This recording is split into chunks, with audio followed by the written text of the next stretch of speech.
सिक्किम बाढ़ में अब तक 11 सैन्य कर्मियों सहित 51 की मौत। आईटीबीपी के हिमवीरों ने 68 लोगों को बचाया।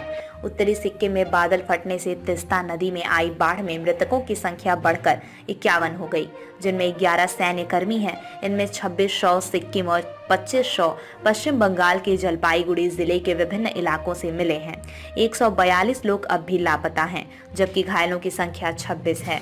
मुख्यमंत्री प्रेम सिंह तमांग ने शुक्रवार को बाढ़ प्रभावित इलाकों का दौरा किया और लोगों से बातचीत की। सिक्किम राज्य आपदा नियंत्रण कक्ष SSDMA के मुताबिक बाढ़ प्रभावित 4 जिलों मंगन, गंगटोक, पाकयोंग और नामची में अब तक 26 लोगों की मौत हुई है, जिनमें 7 सेना के जवान हैं। वहीं जलपाईगुड़ी के SP के उमेश गणपत ने बताया कि पिछले 3 दिनों में जलपाईगुड़ी से 25 शवों को बरामद किया गया है, जिनमें 4 शव सेना के जवानों के हैं। हालांकि ये जवान सिक्किम में लापता जवानों में से ही हैं कि नहीं, ये स्पष्ट नहीं है। मुख्यमंत्री तमांग ने बताया कि बरदांग क्षेत्र से लापता हुए 23 सैन्य कर्मियों में से 7 के शव नदी के विभिन्न इलाकों से बरामद किए गए हैं, जबकि एक सैन्य कर्मी को पहले ही जीवित बचा लिया गया था।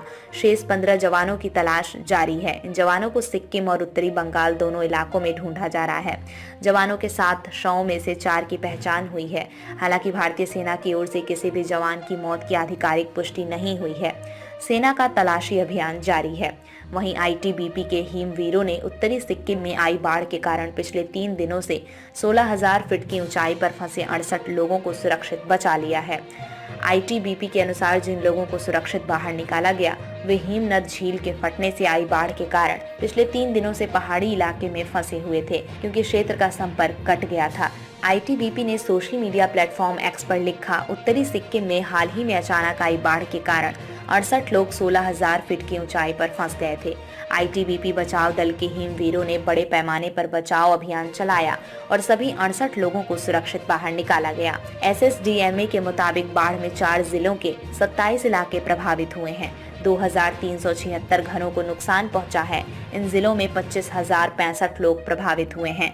अभी तक 26 लोग घायल हुए हैं। अब तक 2,413 लोगों को सुरक्षित निकाला गया है। इस समय राज्य में कुल 22 रिलीफ कैंप बनाए गए हैं। इनमें 6,875 लोग रह रहे हैं। बाढ़ में 13 पुल ढह गए हैं। बाढ़ की चपेट में आने से बलिदान हुए 7 जवानों में से 4 की पहचान हो गई है।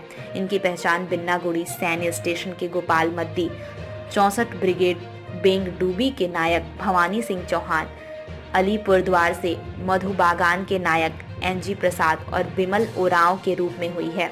वैज्ञानिक और सरकार के अधिकारी लोनक झील पर ग्लेशियर से होने वाली बाढ़ के खतरे से सचेत करने वाली प्रणाली पर काम कर रहे थे। इसका पहला चरण पूरा हो चुका है और पिछले महीने लोनक झील के स्तर पर निगरानी के लिए एक कैमरा और कुछ मौसमी उपकरण भी तैनात किए जा चुके हैं।